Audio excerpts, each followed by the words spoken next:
the most unpredictable Power 5 conference this year, I think it's the Big 12, but I'll give you a quick reason for three of them. So in the Big 12, unlike the ACC, the Big 12 does not have a team where you are looking around at the preseason title odds and you see a top four. Like Clemson is top four in national championship odds right now. Oklahoma and Texas are not there. And so OU and Texas, at least in terms of preseason odds now, are viewed to be the cream of the crop in the Big 12. Or cream of the top, as I had someone tell me this week. But neither of them are viewed as top four in the overall playoff structure. And I'm saying that to say it could just be wide open this year. It could be anyone's conference. And even if it's not, I mean, there is not a runaway favorite here. There is no Ohio State and the field kind of feel or Alabama and the field. That's not the case in the Big 12. Baylor famously had the second to worst odds to win this conference last year and won it. They're fourth with a plus 650 preseason odds check to win the Big 12. Oklahoma State's up there.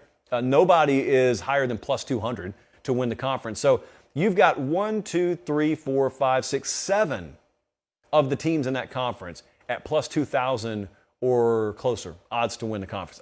And that's Iowa State at plus 2,000. So I think that absent Dylan Gabriel really taking over at quarterback or absent Quinn Ewers at Texas really exploding, I think it's a wide open conference, and it's very unpredictable. I think the Pac-12 fits this description as well because Utah is the one sitting out there with the continuity.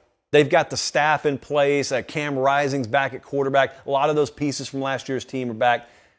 And then USC's got a bunch of newness, and Oregon's got a bunch of newness. And UCLA sneakily is in this conversation, but they still have to accomplish feats that they have not accomplished yet under Chip Kelly.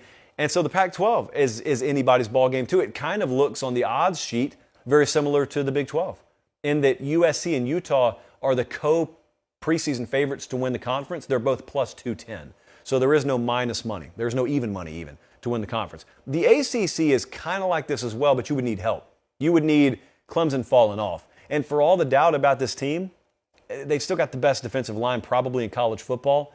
And they have a quarterback in DJ Uiagalelei that even if he does not pan out, has Cade Klubnik on the bench behind him.